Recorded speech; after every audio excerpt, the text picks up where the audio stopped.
দেখো এই যে এখানে তিনটা এমসিকিউ দেওয়া, এগুলো সব লেটেস্ট এমসিকিউ, খেয়াল করছো কিনা? Dhaka board 23, Mymensingh board 23, Jessore board 23, হ্যাঁ, একদম লেটেস্ট এমসিকিউ যেগুলো অ্যাভেলেবল পরীক্ষায় আসে। তো কি বলছে, এই টাইপের প্রশ্ন কিন্তু তুমি ইনশাল্লাহ প্রি টেস্টে পেতে যাচ্ছ বা টেস্টে পেতে যাচ্ছ কনফার্ম, এই টাইপের জিনিসপাতি অ্যাভেলেবল আসে, অ্যাভেলেবল। আচ্ছা, তো এক নম্বর প্রবলেম যেটা, যে দুইটি বলের লব্ধি 12 নিউটন, যা ক্ষুদ্রতর বল বা ক্ষুদ্রতর 5 নিউটন বলের উপর লম্ব, বৃহত্তর বলটি কত? ওকে, বৃহত্তর বলটি কত? তো একটু চলো, যারা এটা একটু কম বুঝছো আমি একটু হেল্প করি। ওকে, আচ্ছা,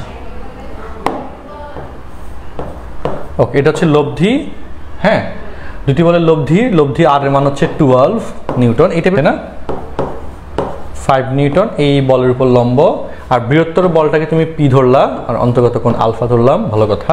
তো পি এর ভ্যালু বের করতে বলছে। আচ্ছা, আর এই প্রবলেমে তাহলে আমরা পি এর ভ্যালু কিভাবে বাইর করব? তো পি এর ভ্যালুর কন্ডিশনে আমরা 5 নিউটন বল বরাবর আমরা হচ্ছে লম্বাংশ নিব।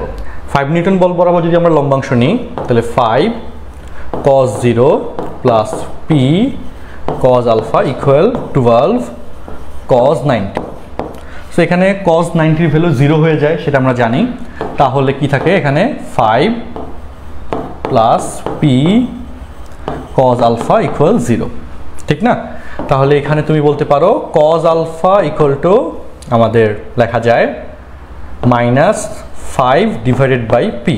এটা হচ্ছে cos আলফার ভ্যালু। এটা কিন্তু উচ্চতর দক্ষতামূলক একটা এমসিকিউ, এই যে এমসিকিউটা, কারণ আমাদের জ্ঞান, অনুধাবন, প্রয়োগ, উচ্চতর দক্ষতা কয়েকটা স্টেজে কিন্তু কয়েকটা লেয়ারে এমসিকিউ প্রশ্নগুলো থাকবে। তার মধ্যে এটা একটু যেহেতু বড় দেখতেছো, উচ্চতর দক্ষতামূলক এমসিকিউ, তো এই টাইপের এমসিকিউ সলভ করতে একটু হালকা সময় লাগবে, এটা মেনে নিতে হবে। আচ্ছা, তো লাস্টলি আমাদের যেহেতু এখানে থিটার ভ্যালু হচ্ছে 90, যাই হোক লব্ধি আর এর ভ্যালু যেহেতু দিয়ে দিয়েছে, তো এবং পরবর্তী কথায় আসি, 12 square equal to P square plus 5 square plus 2 into P into 5 into cos alpha, তাই না? Into cos alpha. cos আলফার ভ্যালু তুমি পাইছো কত? -5 by P, -5 by P. So now আমরা একটু শেষ করি অঙ্কটা। চলো, 144, তার থেকে হচ্ছে এই যে 5 স্কোয়ার মানে 25 মাইনাস হয়ে গেল, আর এখানে পি স্কোয়ার। আচ্ছা আচ্ছা, তাহলে তোমরা একটু বলো এটার অ্যান্সার কত হইতে যাচ্ছে বলো তো? 144-এর সাথে থেকে 25 গেলে পি স্কোয়ার ইকুয়াল,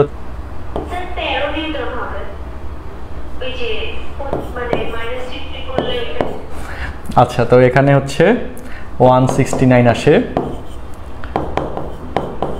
আচ্ছা, তাহলে পি ইকুয়াল আসে 13 নিউটন, ঠিক আছে, মাইনাস এটার অ্যান্সার 13 নিউটন। আচ্ছা, তো ময়মনসিংহ বোর্ড 23-এর যে প্রবলেমটা, যারা এটা দেখছো, এটা কিন্তু উচ্চতর দক্ষতামূলক প্রবলেম, এটা বুঝে নিতে হবে। অ্যান্ড এই প্রবলেমটাই আমরা কতে পাবো, অধিকাংশ সময় কতেই আসবে।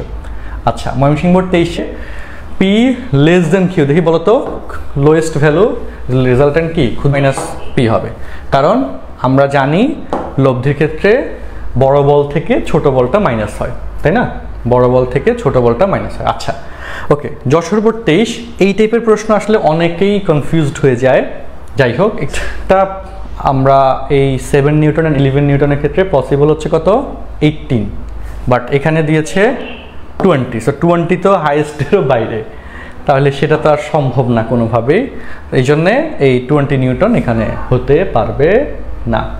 এই হচ্ছে যশোর বোর্ড 23-এর প্রবলেম।